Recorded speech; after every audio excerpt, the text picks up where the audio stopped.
The sob stories begin. Aussies struggling with debt. Let's have a look.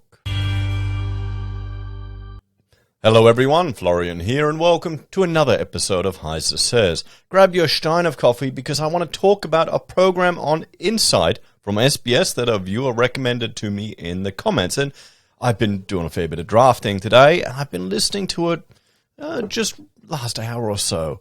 And, well, I recommend you all have a look at this episode.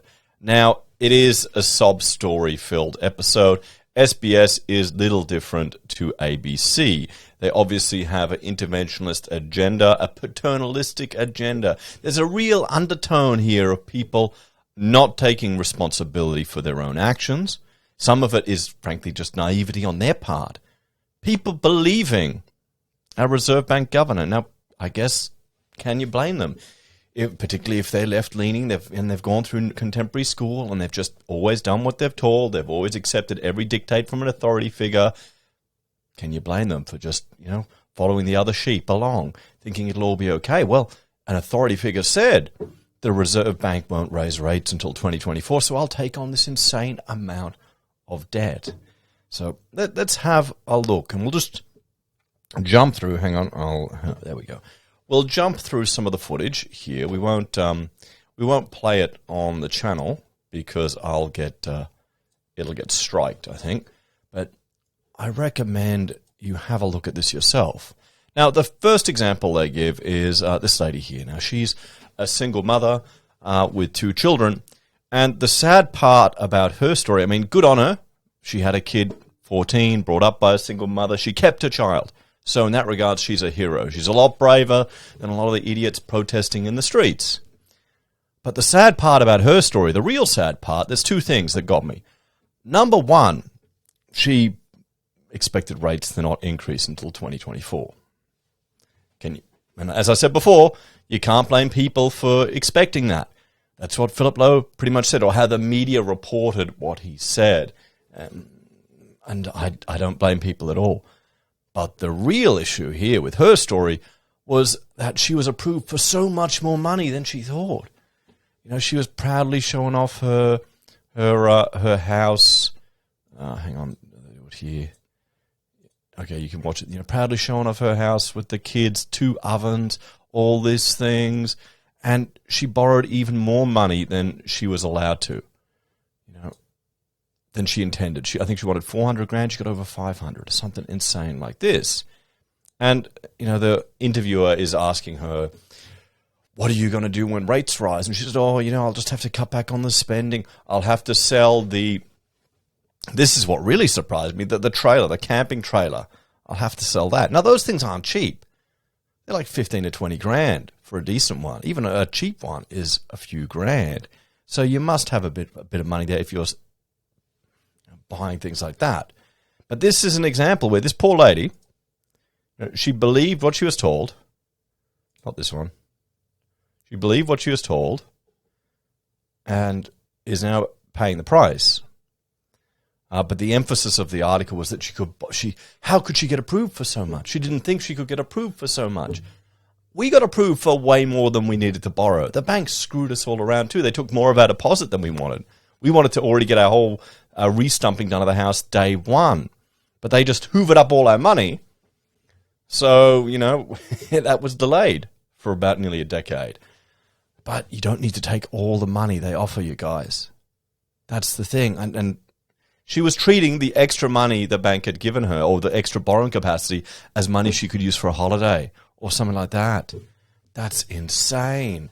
And it shows a lack of financial literacy, which I think is really common here in Australia. So that was the first example here. And where do we have? There we go. Let's jump a bit further on. You know what? I don't really know what these people look like because I was listening to it while I was drafting. There's one guy. Hang on, where is he? The doll guy.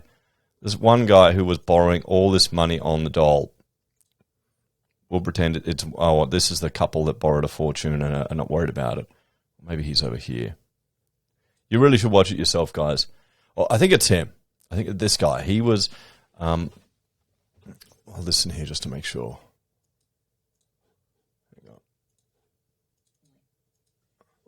Emotionally, it was quite... Yeah. He borrowed all this money from payday lenders. Now, I'm not a fan of payday lenders either, okay? I hate payday lenders.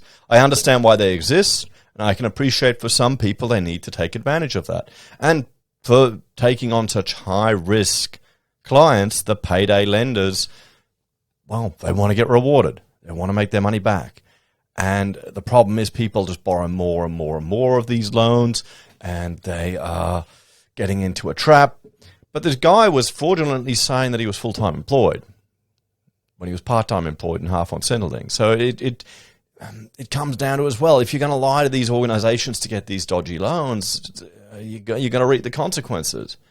Maybe that's something you got to think about yourself, internalize. Okay, I lied.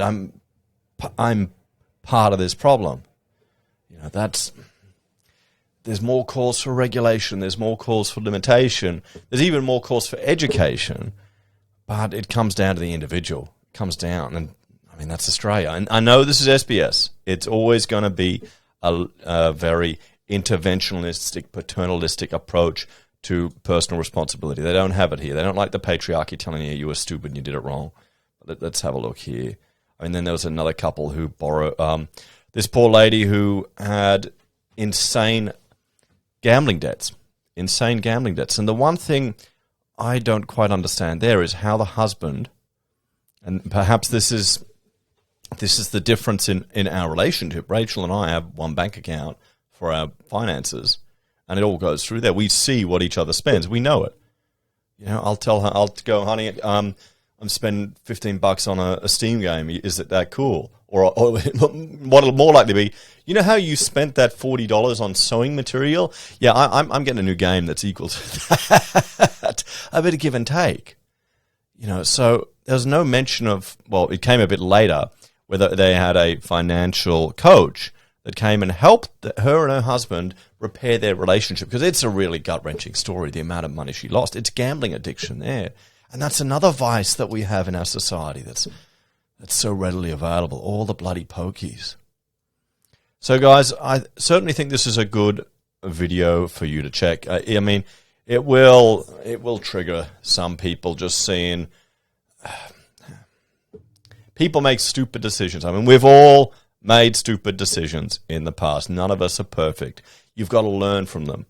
Now, the lesson I would say is you need to, well, take away and look at how you can improve yourself to address these consequences, not looking outside of yourself and expecting others to take care of you. But, well, let's have a talk, guys.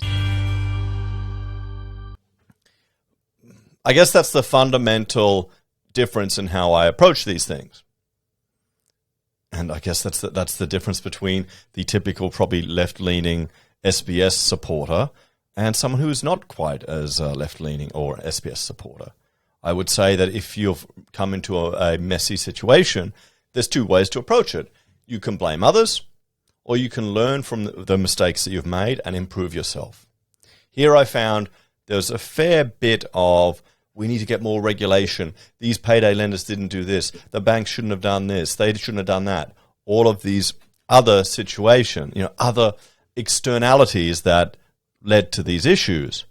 When in the end, it's bad behavior and, well, bad financial decisions, addiction, naivete, and just blindly believing what you're told, or, frankly, committing fraud and lying. So that's the takeaway I get from it.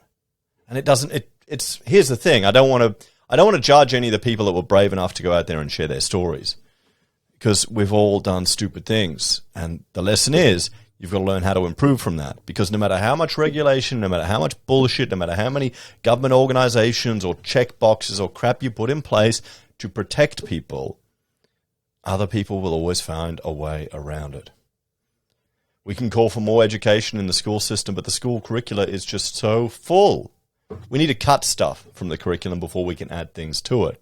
Honestly, I think the best vehicle for financial literacy and education is YouTube.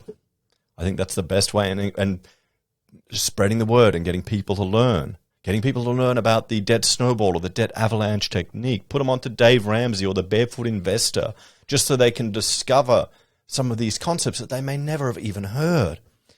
and maybe just present to them that these authority figures that are telling them what's going to happen may be full of shit and making it up as they go along, or reacting to the rest of the world. So you don't want to depend on their advice to make life-altering financial commitments. You tell me. If you've watched it, let me know your opinion on this one, on this episode, on the Insight episode. If not, check it out, guys. I'm watching it tonight. I'd recommend it. And I feel sorry for the people there. And hopefully some people will learn from this. But I'm kind of worried they're going to call for more rules, more check boxes, more fake protections, rather than realizing it's up to us ourselves to take care of ourselves. Maybe that's the fundamental difference, eh? Anyway, guys, thank you all for watching. Like, share, subscribe to the channel. If you're a fan and enjoy the content I find and talk about here, there are a few ways you can help out. You can support the channel financially via YouTube or Patreon. Use any of our referral links. Buy our pocket squares. Call us if you need an architect. Call us if you need an architect as well. Take care, guys. I'm a bit tired. I think I'll only put out one video today. I've been drafting all day. Some complex point cloud data conversion. So Luckily, hey, I got a new job just as it's raining, so I can't do any foundation work. So perfect timing. Anyway, guys, take care. Have a great day.